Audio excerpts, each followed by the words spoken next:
Latest news के लिए subscribe करें और न्यूज अपडेट के लिए बेल आइकॉन पर क्लिक करें। आप सभी वरिष्ठ साथियों का बहुत बहुत आभार। इस चर्चा में आपने जो विचार व्यक्त किए, जो सुझाव दिए, मैं समझता हूं ये बहुत ही महत्वपूर्ण है।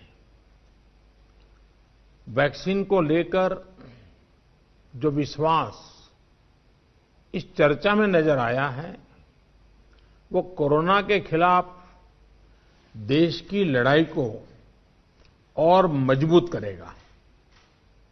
यहां जो प्रेजेंटेशन हुआ, उसमें भी विस्तार से ये बताया गया कि कितने दिनों से प्रयास चल रहे हैं, क्या क्या चल रहे हैं, अब कहां पहुंचे हैं और किस मजबूती से हम आगे बढ़ रहे हैं।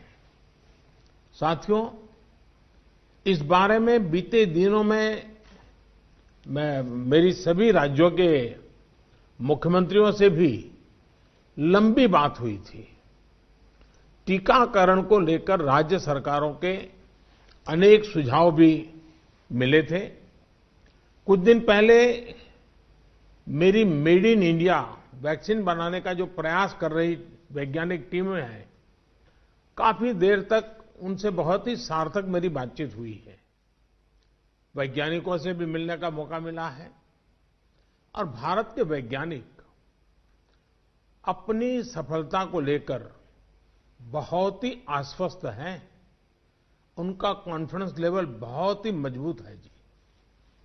अभी अन्य देशों की कई वैक्सीनों के नाम बाजार में हम सब सुन रहे हैं, लेकिन फिर भी दुनिया की नजर कम कीमत वाली सबसे सुरक्षित वैक्सीन पर है और इस वजह से स्वाभाविक है पूरी दुनिया की नजर भारत पर भी है।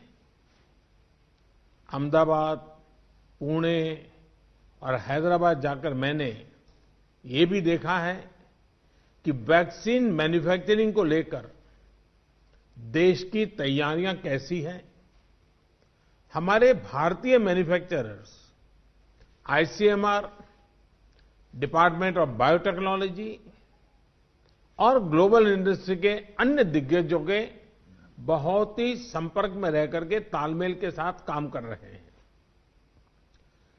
आप एक तरह से मानकर चलिए कि सभी कमर कस के तैयार बैठे हैं।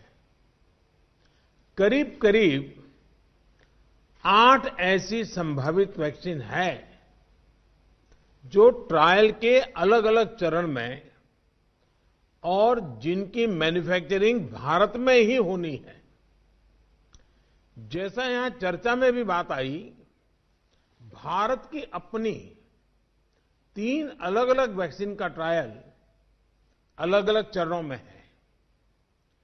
एक्सपर्ट्स ये मानकर चल रहे हैं कि अब कोरोना की वैक्सीन के लिए बहुत ज्यादा इंतजार नहीं करना पड़ेगा। माना जा रहा है कि अगले कुछ हफ्तों में कोरोना की वैक्सीन तैयार हो जाएगी।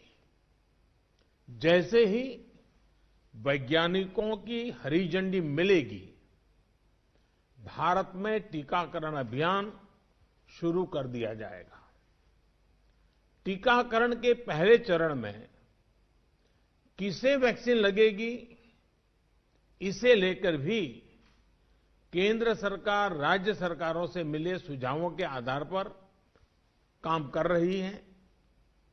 इसमें प्राथमिकता कोरोना के मरीजों के इलाज में जुटे health care workers, frontline workers और जो पहले से गंभीर बीमारियों से जूझ रहे हैं, वैसे बुजुर्ग लोगों को दी जाएगी। साथियों, वैक्सीन के डिस्ट्रीब्यूशन को लेकर भी केंद्र और राज्य सरकार की टीमें मिलकर के काम कर रही हैं। भारत के पास वैक्सीन डिस्ट्रीब्यूशन एक्सपर्टाइज और कैपेसिटी भी है। दुनिया के अन्य देशों के मुकाबले इस क्षेत्र में हम बहुत बेहतर हैं। हमारे पास टीकाकरण के लिए दुनिया का बहुत बड़ा और अनुभवी नेटवर्क भी मौजूद है। इसका पूरा लाभ उठाया जाएगा। जो कुछ अतिरिक्त कोल्ड चेन इक्विपमेंट, अन्य लॉजिस्टिक की जरूरत पड़ेगी, राज्य सरकारों की मदद से उसका भी आकलन हो रहा है। कोल्ड चेन को और मजबूत करने के लिए भी साथ ही साथ अनेक नए प्रकल्प भी चल रहे हैं, कई और नए प्रयास भी चल रहे हैं। भारत ने एक विशेष सॉफ्टवेयर भी बनाया है, कोविन, जिसमें कोरोना वैक्सीन के लाभार्थी वैक्सीन के उपलब्ध स्टॉक और स्टोरेज से जुड़ी रियल टाइम इंफॉर्मेशन रहेगी। भारत में कोरोना वैक्सीन की रिसर्च से जुड़े दायित्व के लिए विशेष टास्क फोर्स का गठन किया गया था और वैक्सीन से जुड़े अभियान का दायित्व नेशनल एक्सपर्ट ग्रुप को दिया गया है। इसमें टेक्निकल एक्सपर्ट्स हैं, केंद्र सरकार के संबंधित मंत्रालयों और विभागों के अधिकारी हैं, प्रत्येक जोन के हिसाब से राज्य सरकारों के भी प्रतिनिधि हैं। ये नेशनल एक्सपर्ट ग्रुप राज्य सरकारों के साथ मिलकर के काम कर रहा है। राष्ट्रीय और स्थानीय हर जरूरत के मुताबिक फैसले नेशनल एक्सपर्ट ग्रुप द्वारा सामूहिक तौर पर लिए जाएंगे। साथियों, वैक्सीन की कीमत कितनी होगी, इसे लेकर भी सवाल स्वाभाविक है। केंद्र सरकार इस बारे में राज्य सरकारों के साथ बात कर रही है।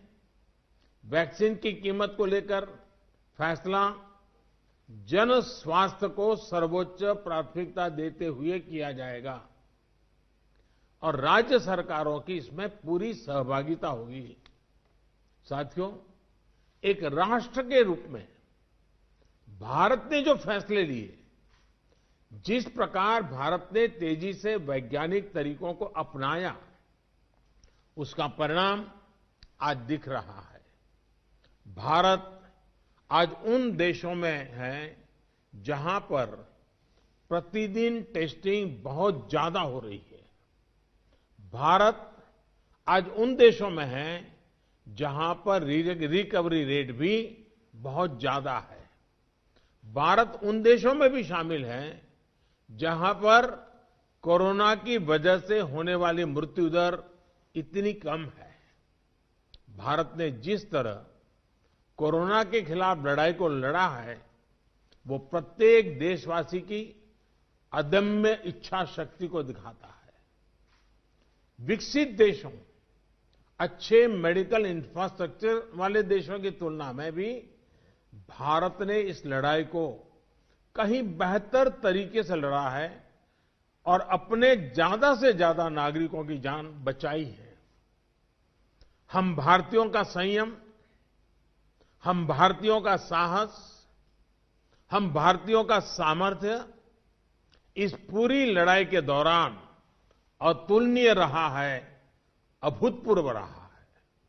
हमने सिर्फ अपने ही नागरिकों की चिंता नहीं की, बल्कि हमारे देशों के नागरिकों को भी बचाने का हर प्रयास, अन्य देशों के साथ मदद करने का भी काम, हर संभव प्रयास किया गया। साथियों, फरवरी मार्च की आशंकाओं भरे, डर भरे माहौल से लेकर आज दिसंबर के विश्वास और उम्मीदों भरे वातावरण के बीच भारत ने बहुत लंबी यात्रा तय की है। अब जब हम वैक्सीन के मुहाने पर खड़े हैं, तो वही जनभागीदारी, वही साइंटिफिक अप्रोच, वही सहयोग आगे भी बहुत जरूरी है। आप सभी अनुभवी साथियों के सुझाव भी समय समय पर भी इसमें प्रभावी भूमिका निभाएंगे। आप सभी जानते हैं कि जब भी इतना व्यापक टीकाकरण अभियान चलता है तो अनेक प्रकार की अफवाहें भी समाज में फैलाई जाती हैं। ये अफवाहें जनहित और राष्ट्रहित दोनों के विरुद्ध होती हैं। इसलिए हम सभी दलों का ये दायित्व है कि देश के नागरिकों को ज्यादा से ज्यादा जागरूक करें, उन्हें किसी भी अफवाह में बचाएं। इसके साथ ही हम जानते हैं दुनिया में जिस प्रकार से कर्व बदल रहा है और चित्र कहां से कहां जाएगा कोई कह नहीं सकता है, और ऐसे में हमारे जो प्रूवन रास्ते हैं, प्रूवन हथियार है, उसको हमने कभी भी छोड़ना नहीं है। और इसलिए 2 गज की दूरी और मास्क के प्रति भी हम लोगों को लगातार सतर्क करते रहना है।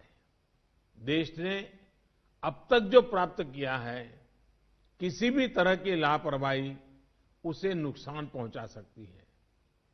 मैं सभी राजनीतिक दलों के महानुभावों से आग्रह करूंगा, हर एक को आज बोलने का अवसर नहीं मिला है, लेकिन मेरी प्रार्थना है कि आप लिखित भेजिए।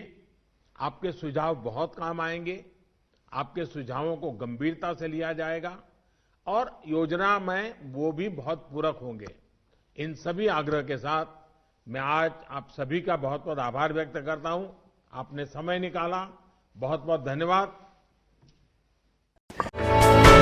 For more news updates, do subscribe, like, share and comment. Clipper 28.